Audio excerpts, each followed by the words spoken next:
Hello friends, welcome back to my channel Notes Point Prep. So today we are going to start a series of geography. So this is the part 1. Okay. So we are going to start the topic Saur Mandal or Prithvi. In English, solar system and earth. In this topic we will include the most important part of this topic that are frequently asked in exams like SSC, RRB, NTPC, Group D, etc. So let's begin. तो सबसे पहले हम समझेंगे सूर्य और ग्रहों की उत्पत्ति का परिचय, मतलब सूर्य और ग्रहों की उत्पत्ति कैसे हुई थी, शुरुआत कैसे हुई थी, या ये बने कैसे थे. ठीक है. तो सबसे पहले हम समझेंगे ब्रह्मांड की उत्पत्ति. सबसे पहले जो हुई थी ब्रह्मांड की उत्पत्ति हुई थी और इसकी उत्पत्ति बिग बैंग सिद्धांत के अनुसार लगभग 13.8 अरब वर्ष पूर्व मानी गई है. ठीक है. सूर्य का निर्माण कब हुआ? सूर्य का निर्माण गैस व धूल के विशाल बादल निहारिका के संकुचन से हुआ. सूर्य का निर्माण गैस के विशाल बादल निहारिका के संकुचन से हुआ. मतलब जो निहारिका है वह गैस और धूल का बहुत विशाल बादल था जिसके सिकुड़ने से सूर्य का निर्माण हुआ है. अब सूर्य की आयु कितनी है? सूर्य की आयु लगभग 4.6 अरब वर्ष है. सौर मंडल में सूर्य का द्रव्यमान कितना है? तो सूर्य सौर मंडल के कुल द्रव्यमान का लगभग 99.8% भाग रखता है. मतलब आप समझ रहे हो, लगभग 100% पूरा ही सिर्फ और सिर्फ सूर्य रखता है द्रव्यमान. चलिए अब हम आगे देखते हैं. तो सौर मंडल की संरचना कैसी है? सौर मंडल में जो चीज़ें हमें देखने को मिलती है वो क्या है? घटक है. ठीक है. तो सौर मंडल में हमें एक सूर्य जो कि तारा है वो देखने को मिलता है. उसके अलावा 8 ग्रह हैं, मतलब एक सूर्य और 8 ग्रह हैं. उसके अलावा उपग्रह, क्षुद्रग्रह, धूमकेतु, उल्कापिंड, इन सब से मिलके बना है सौर मंडल. अब वे 8 ग्रह कौन से हैं? तो वह ग्रह हैं बुध, शुक्र, पृथ्वी, मंगल, बृहस्पति, शनि, अरुण और वरुण. ठीक है. अब इसके अलावा ग्रहों का वर्गीकरण कैसे किया गया है? ठीक है. तो ग्रहों को 2 भागों में बांटा गया है. पहला आंतरिक या स्थलीय. ठीक है, जैसे बुध, शुक्र, पृथ्वी, मंगल. दूसरा बांटा गया है गैसीय ग्रह. ठीक है, गैस से बने हुए जो ग्रह हैं वैसे ग्रह, तो उनमें शामिल है बृहस्पति, शनि, अरुण और वरुण. इसके अलावा अब पृथ्वी के बारे में जानते हैं.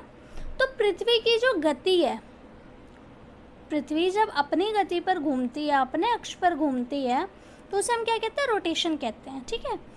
इसी को कहा जाता है पृथ्वी का घूर्णन. परिभाषा क्या है? पृथ्वी का अपनी धुरी या अपने अक्ष पर घूमना क्या कहलाता है? घूर्णन कहलाता है. इसके अलावा पृथ्वी के घूर्णन से क्या क्या बदलाव होते हैं? ठीक है. दिशा जो होती है इसकी कि वो किस दिशा में घूमती है, तो वो पश्चिम से पूर्व की ओर घूमती है. समय कितना लगता है? 23 घंटे 56 मिनट 4 सेकंड का इसे समय लगता है. अब इसका कक्षीय झुकाव कितना है, मतलब ये कितनी झुकी होने पे और कितना घूर्णन करती है, तो वो 23.5 चैनल. ठीक है. अब देखो पृथ्वी के घूमने से क्या क्या बदलाव होते हैं. ठीक है. तो दिन रात जो होते हैं वो पृथ्वी के घूमने की वजह से होते हैं. सूर्य उदय, सूर्यास्त जो होता है वह भी पृथ्वी के घूर्णन के कारण ही होता है. अब हम आगे समझते हैं पृथ्वी की गति का परिक्रमण. अभी हमने रोटेशन समझा था, अब हम समझेंगे रेवोल्यूशन. तो रेवोल्यूशन और रोटेशन डिफरेंट है. रोटेशन में क्या है? अर्थ जो है वो अपनी जगह पर, अपने अक्ष पर घूमती है. बट रेवोल्यूशन में क्या है? पृथ्वी जो है वो सूर्य के चारों ओर घूमती है. ठीक है. तो जो परिक्रमण की प्रक्रिया, इसकी परिभाषा क्या है? पृथ्वी का सूर्य के चारों ओर घूमना ही परिक्रमण या रेवोल्यूशन कहलाता है. अब इसे समय कितना लगता है? तो इसे लगता है 365 दिन 6 घंटे. मतलब आप मान के चलो 1 वर्ष पूरा लगता है. इसी वजह से हर 4 साल में हमें एक लीप ईयर देखने को मिलता है, क्योंकि ये जो 6 घंटे एक्स्ट्रा होते हैं 4 साल में 24 घंटे बना देते हैं. और 24 घंटे मतलब एक दिन. इसी वजह से 4 साल में एक बार हमें लीप ईयर देखने को मिलता है। ओके, अब इसका परिणाम क्या होता है?